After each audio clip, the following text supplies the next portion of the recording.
India TV YouTube channel को subscribe करें और बेल आइकन दबाएं। कोरोना की सेकेंड वेव अपनी विदाई की ओर है, लेकिन अब एक नई मुसीबत हिंदुस्तान के सामने है और वो है ब्लैक फंगस। देश के 13 राज्यों में महामारी घोषित हो चुकी है। ब्लैक फंगस से जुड़े अगर कोई भी जानकारी आपको चाहिए तो इस रिपोर्ट को आप गौर से देखिए। ब्लैक फंगस कितना बड़ा खतरा। देश में आजकल जिस बीमारी की चर्चा कोरोना से भी ज्यादा है वो है ब्लैक फंगस। इस नई महामारी पर हर किसी के मन में उलझने हैं, सवाल है, टेंशन है। क्या ब्लैक फंगस से सिर्फ डायबिटीज वाले डरे? कैसे समझें कि हो गया है ब्लैक फंगस का अटैक? ब्लैक फंगस से सबसे ज्यादा खतरा किन लोगों को है और इससे कैसे बचें? इसे गौर से देखिए। ये उन लोगों पर अटैक करता है जिन्हें डायबिटीज है, जो कोरोना पॉजिटिव हैं और स्टेरॉइड ले रहे हैं। बिहार में तो ऐसे मामले भी मिले हैं जिनमें ना मरीज ने स्टेरॉइड लिया, ना ऑक्सीजन सपोर्ट ली, फिर भी 2 दिन के भीतर आंख की रोशनी चली गई। डॉक्टर भी ऐसे मामले से हैरान हैं। देखिए, ब्लैक फंगस जो है वो कोई नई बीमारी नहीं है और ये फफूंदी होती है जो कि सब जगह एनवायरनमेंट में पाई जाती है। अगर आप कई लोगों के घर में देखें, उनकी वॉल में थोड़ा पानी आ रहा है तो वहां पर भी फंगस लगा हुआ है, या डबल रोटी में भी फंगस लग जाता है जब पुरानी हो जाती है। तो ब्लैक फंगस कोई नई चीज नहीं, हमारे देश में 40 साल से इसके केसेस आ रहे हैं। और पहले का, अगर आप कोविड-19 से पहले का लिटरेचर देखें, मेडिकल लिटरेचर, तो बिल्कुल क्लियर है कि इंडिया में तब भी 100 गुना से ज्यादा और देशों के से ज्यादा ये म्यूकरमाइकोसिस के केसेस ऑलरेडी थे। तो इंडिया में पहले ही थे ज्यादा, लेकिन हाँ, उसका एस्केलेशन हुआ है। मैं ये नहीं समझता कि ये कोई एपिडेमिक प्रोपोर्शन में है। तो इस फंगस को जो एनवायरनमेंट में है वो बस ये देखता है कि कहाँ कौन इम्यूनोसप्रेस्ड है, उसका सिस्टम डाउन है। और डाउन हो सकता है वो डायबिटीज जो अनकंट्रोल हो उसके कारण, या फिर उनके व्हाइट सेल के कोश है वो डाउन है, या कोई कैंसर है, या ट्रांसप्लांट है, या इवन ट्यूबरकुलोसिस है और रीनल फेलियर है। कई कंडीशंस में सिस्टम डाउन हो जाता है। वहां पर वो, यहाँ पर जो साइनस और नोज होती है वहां पर एक बॉल सा बना लेता है और फिर अंदर की तरफ जाने लगता है और वो ब्रेन तक पहुंच जाता है। ब्लैक फंगस में आमतौर पर यह लक्षण दिखाई दे रहे हैं: बुखार, सिर दर्द, खांसी और सांस फूलना, नाक बंद होना, नाक में खून आना, आंख में दर्द, आंख फूल जाना, चेहरे पर एक तरफ दर्द हो या सूजन हो, दांत में दर्द हो, दांत हिलने लगे, उल्टी में, खांसने में मुंह से खून निकले। सभी एक्सपर्ट्स कह रहे हैं कि ब्लैक फंगस डायबिटीज वाले मरीजों पर तेजी से अटैक करता है। देश में ब्लैक फंगस के कुल संक्रमितों में से 94% पहले से डायबिटीज के मरीज हैं। ब्लैक फंगस के इलाज के बारे में और इसकी दवाओं के बारे में public health expert doctor Matthew Varghese ने डिटेल में बताया है। बिल्कुल इलाज है। पहले इलाज जो है हम देते थे, एम्फोटेरिसिन बी करके एक दवाई है जो देते थे। साधारण एम्फोटेरिसिन जो है वो गुर्दों को खराब करती है, तो ये थोड़ा सा टेंशन रहता है। पहचान लेते हैं, अगर देर हो गई तो सीटी स्कैन करना पड़ता।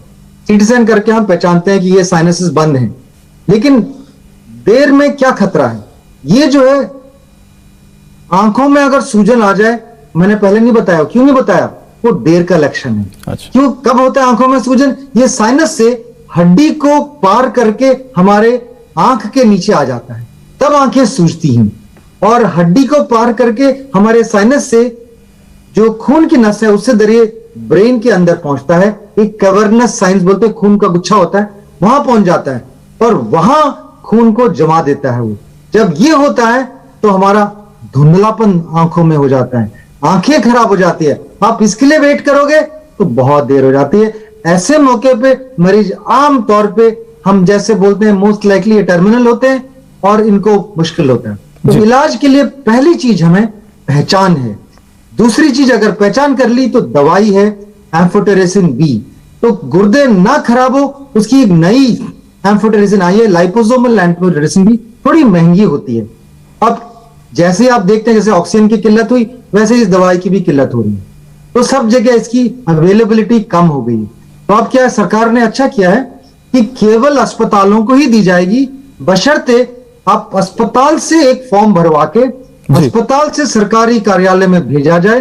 तो सरकारी कार्यालय में कमेटी निर्णय करेगी इसको मिलना है नहीं मिलना, और उसको हम एम्फोटेरेसिन भी रिलीज करें जी। तो लाइपोसोमल एम्फोटेरेसिन भी सरकारी कंट्रोल, बहुत अच्छी बात है कंट्रोल में, और अस्पतालों को ही दी जा रही है, क्योंकि ये दवाई ऐसी नहीं जो आप घर पे ले सकते, दवाई ऐसी नहीं जो आप क्लिनिक में दे सकते, नहीं, उसकी काफी मॉनिटरिंग होती है, वो देख के ही देना होता है, और सरकारी कंट्रोल में आ गई है, अच्छी बात है। अब मैंने अपने अस्पताल में शो से पहले मैंने पूछा कि आपके पास है, उन्होंने कहा है।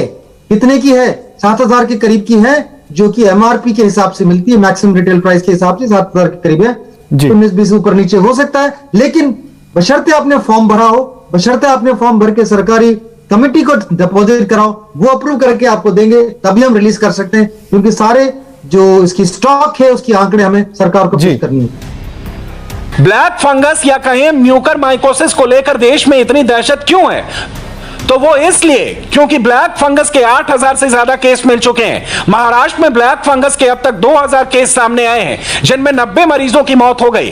गुजरात में सबसे ज्यादा 1,163 केस आए और 61 मरीजों की जान चली गई। मध्य प्रदेश में ब्लैक फंगस के 575 केस आए और 31 की मौत हो गई। हरियाणा में 268 मरीज मिल चुके हैं और 8 की जान गई। दिल्ली में अब तक 203 केस आए हैं और 1 व्यक्ति की मौत हुई है। उत्तर प्रदेश में ब्लैक फंगस के 169 मामले दर्ज किए गए और इसमें 8 मौतें हुई हैं। बिहार में अब तक 103 केस और 2 की मौत की खबर आई है। अगर ब्लैक फंगस दवाई से ठीक हो जाए तो सही है, नहीं तो जिस्म के उस हिस्से को काटना पड़ता है जिसे फंगस ने नुकसान पहुंचाया है। क्या तीसरी वेव आएगी? बच्चों पर खतरा है। कोरोना काल में तीसरी वेव की आशंका भी जताई जा रही है। यह तक कहा जा रहा है कि कोरोना बच्चों के लिए बड़ा खतरा बन सकता है। इंडिया टीवी ने देश के जाने माने एक्सपर्ट्स और चाइल्ड स्पेशलिस्ट से भी इसका जवाब पूछा। अच्छा डॉक्टर मृत्युंजय, अगर हम बच्चों के लिहाज से बात करें तो तमाम तरह के कयास लगाए जा रहे हैं। ऐसे में बच्चों की इम्यूनिटी के फेजेस भी अलग अलग होते हैं, तो इन कयासों के बीच माता पिता बच्चों की इम्यूनिटी को कैसे बढ़ा के रखें?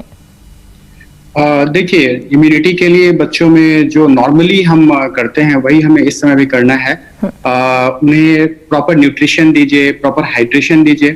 अपार्ट फ्रॉम कोविड वैक्सीन, जो भी वैक्सीनेशन उनको लगना है, don't delay those vaccinations because of this Covid crisis. जब भी मौका मिले हर प्रिकॉशंस लेते हुए हमें उनको वैक्सीनेट करना है। And we have to take care of their nutrition primarily. सारे न्यूट्रिशन चीजें देनी है उनको, घर में रहने की सलाह देनी है, सो दैट वो बाकी लोगों से एक्सपोज ना हो। और सबसे इंपॉर्टेंट, जो घर में उनके एडल्ट्स हैं उनको जरूर से वैक्सीनेट होना है। एम्स के डायरेक्टर रणदीप गुलेरिया ने बताया कि जरूरी नहीं कि थर्ड वेव आए, लेकिन बच्चों के लिए ज्यादा खतरे वाली बात अभी नहीं लग रही है। लोगों में बच्चों को लेकर के बहुत संशय है, डर है कि बच्चे कहीं इस बार या आने वाली अगर कोई लहर आती है खुदा ना खास्ता तो उसमें ज्यादा इफेक्ट हो सकते हैं। क्या ऐसा कोई डेटा है या भारत में क्या वाकई ऐसा कोई डर है? ऐसा कोई डेटा नहीं। अगर हम दोनों पीक्स को देखें, पहले वाली पीक और अभी वाली पीक, तो इसमें एक बात स्पष्ट हुई है कि ये जो कोविड वायरस है ये बच्चों में माइल्ड इलनेस ही करता है और ज्यादातर बच्चे आराम से ठीक हो जाते हैं। हमने ये पहले वेव में भी देखा और अब भी जब हमारे केसेस 4 लाख से तक हो गए थे तो भी ये देखा गया कि बच्चों में इतनी ज्यादा इन्फेक्शन नहीं हुई। बच्चों के लिए हमें कोई अलग से बड़ा हॉस्पिटल नहीं खोलना पड़ा या अलग से पूरा फ्लोर नहीं खोलना पड़ा। बच्चों में जो भी हमने देखा वो माइल्ड इन्फेक्शन हुई। हमारे यहाँ जो भी बच्चे एडमिट हुए वो वही थे जिनको कोमॉर्बिडिटीज थी, कि कईयों की इम्यूनिटी कम थी या कोई कीमोथेरेपी पे थे क्योंकि उनको कैंसर भी था। उस टाइप के बच्चे जो थे वही ज्यादा एडमिट हुए। नॉर्मल हेल्दी लोगों में ज्यादा सीवियर इलनेस नहीं देखा गया। वैक्सीन ही जान बचाएगी।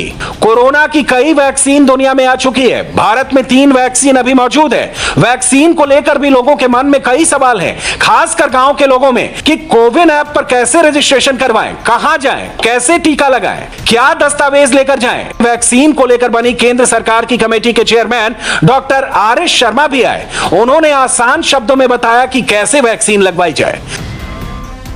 आप जो है अपना, जरूरी नहीं है कि आपके पास अपना स्मार्टफोन हो, आप किसी माध्यम से, कॉमन सर्विस सेंटर हमारे देश में करीब 2.5 लाख कॉमन सर्विस सेंटर हैं 6 लाख गांवों के बीच में। तो वो कॉमन सर्विस सेंटर के माध्यम से भी उनके एप्लीकेशन को भी हमने ऐड कर लिया है या एक प्रकार से वो हमारे साथ कनेक्टेड हैं।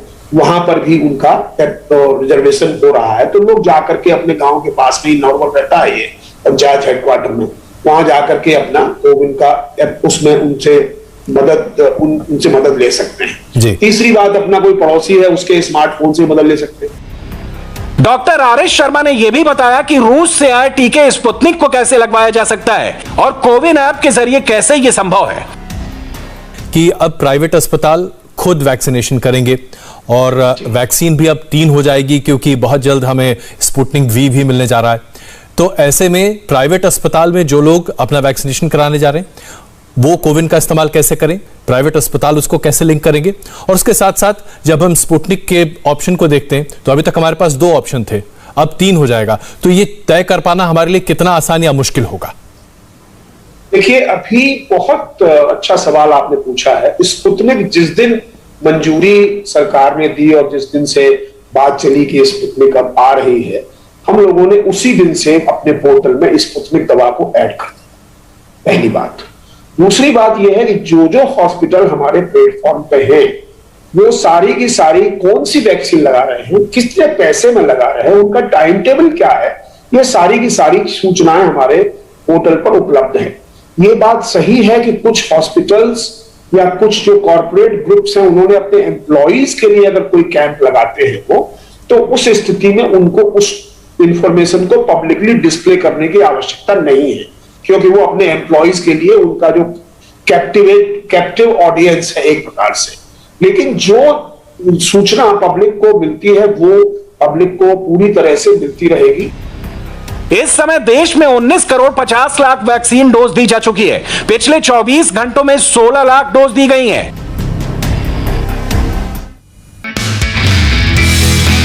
नमस्ते, मैं हूं मीनाक्षी जोशी। वीडियो और खबरों से अपडेट रहने के लिए India TV YouTube channel subscribe करें, बेल आइकन दबाना ना भूलें। जुड़े रहें इंडिया टीवी के साथ।